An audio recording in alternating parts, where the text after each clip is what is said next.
Hi friends, this is Kat from Second Presbyterian Church. I wanted to talk to moms and dads, but also to the kids. I wanted to let you know I'm thinking about you and I'm praying for you.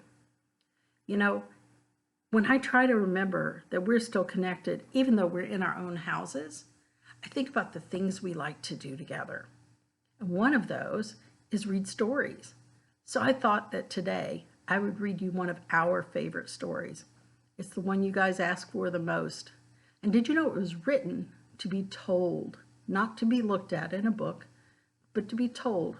So I'm going to read it to you. It's called The Selfish Giant, and it's written by Oscar Wilde. Every afternoon, as they were coming from school, the children used to go and play in the giant's garden. It was a lovely large garden with soft green grass. Here and there over the grass stood beautiful flowers like stars. And there were 12 peach trees that in the springtime broke out into delicate blossoms of pink and pearl, and in the autumn bore rich fruit. The birds sat at the trees and sang so sweetly that the children used to stop their games in order to listen to them. "How happy we are here," they cried to each other. Well, one day, the giant came back. He had been visiting his friend, the Cornish ogre, and stayed with him for 7 years.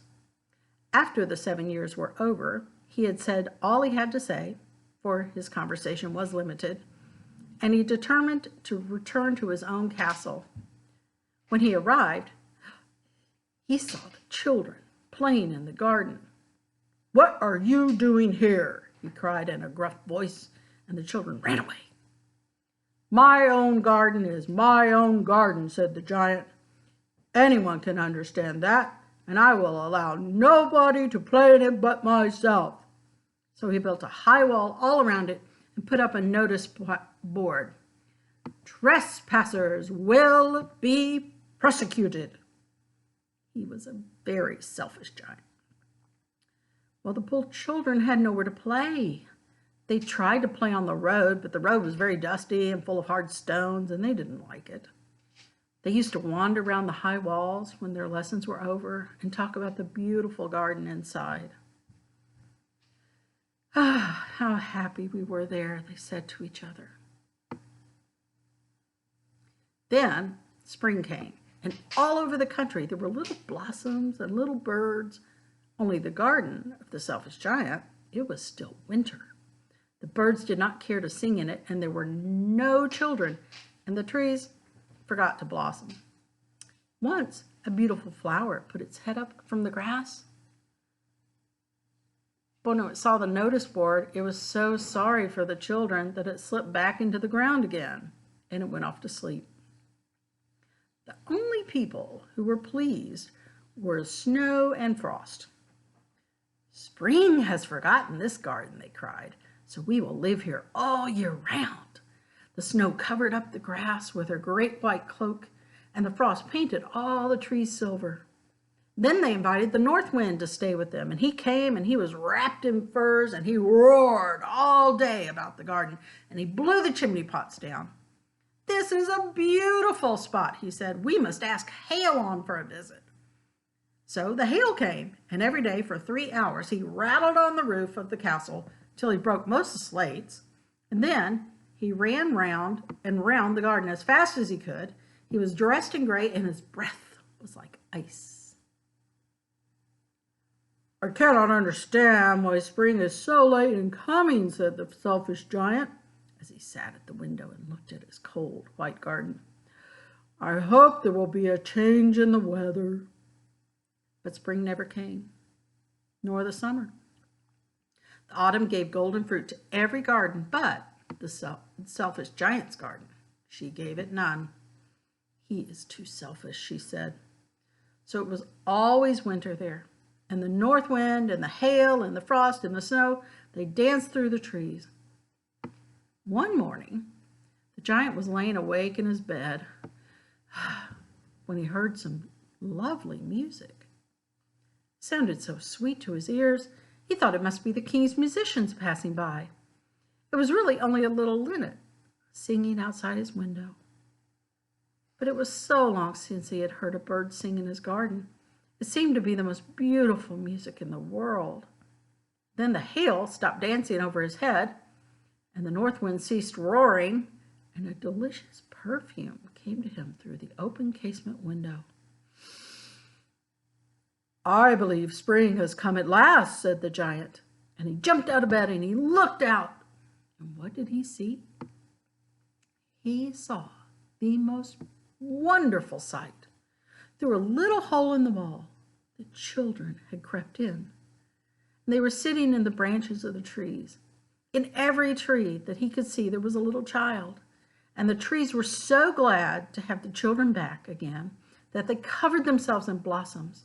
And they were waving their arms gently above the children's heads. And the birds were flying about and twittering with delight. And the flowers were looking up through the green grass and laughing. It was a lovely scene.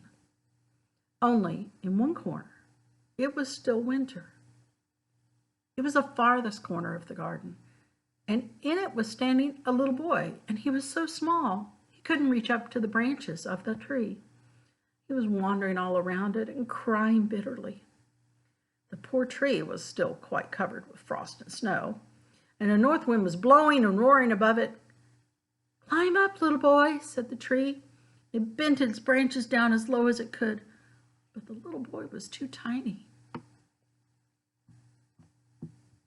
What do you think is going to happen? Well, the giant's heart melted, and he looked out. "How selfish I have been," he said.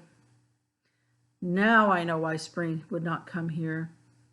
I will put that poor little boy on the top of the tree, and then I will knock down the wall, and my garden shall be the children's playground forever and ever." And he was really very sorry for what he had done. So he crept downstairs and opened the front door quite softly and went out to the garden. But when the children saw him, they were so frightened they all ran away, and the garden became winter again. Only the little boy did not run, for his eyes were so full of tears that he did not see the giant coming. And the giant stole up behind him, took him gently in his hand, and put him up in the tree. And the tree broke out at once in blossoms. And the birds came and sang on it, and the little boy stretched out his two arms and flung them around the giant's neck and kissed him. And the other children, well, when they saw that the giant was not wicked any longer, came running back, and with them came the spring. "It is your garden now, little children," said the giant. Took a great axe, and he knocked down the wall. And when the people were going to market at 12 o'clock, they found the giant playing with the children in the most beautiful garden they had ever seen. All day long they played, and in the evening they came to the giant and bid him goodbye. "But where is your little companion?" he said. "The boy I put into the tree."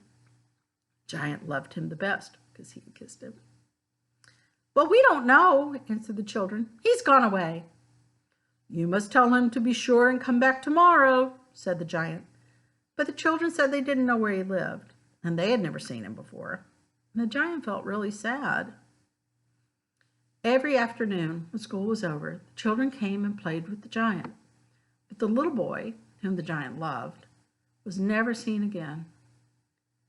The giant was very kind to all the children, and yet he longed for his first little friend and often spoke of him. "How I would like to see him," he used to say. Years went by, and the giant grew very old and feeble. He could not play anymore, so he set a huge armchair out and he watched the children at their games and admired his garden. "I have beautiful, beautiful flowers, but the children are the most beautiful flowers of all," he said. One morning in winter, he looked out of his window and he was dressing. And he didn't hate the winter really now, for he knew that it was merely spring asleep and the flowers were resting.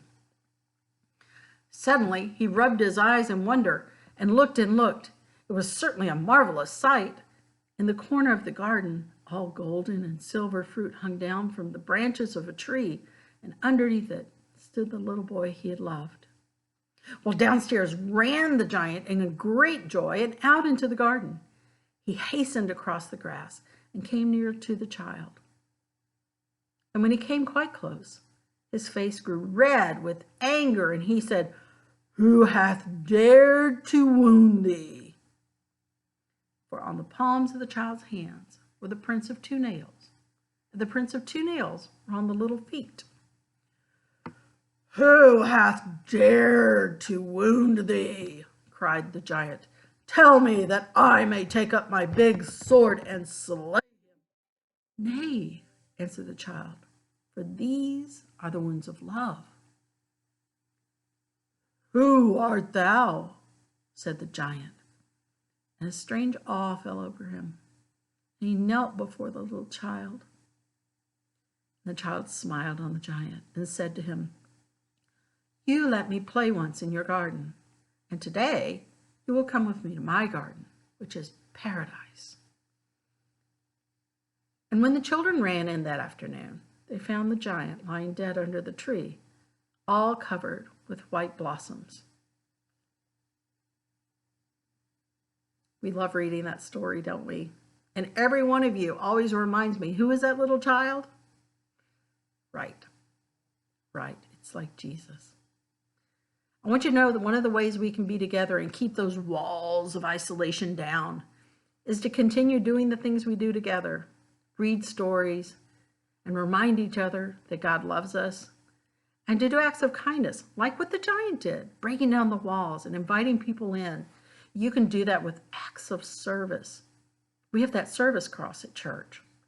And the service cross is the cross where we're writing things that we do kind for each other on pieces of fabric. You can still do that at home. We call them intentional acts of service because they're not random. We do them for a reason. Why? Right, because Jesus asked us to.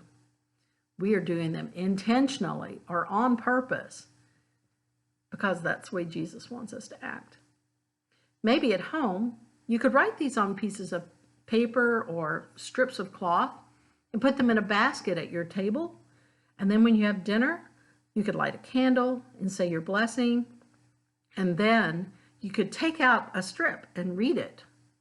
Or you could draw a picture of it if you're not good at writing, and see if everybody can guess who did that act of service. I want you to know that we love you, and you are not alone. Jesus is with you, and my prayers are with you. Take care of yourselves, be kind, and remember, God loves you.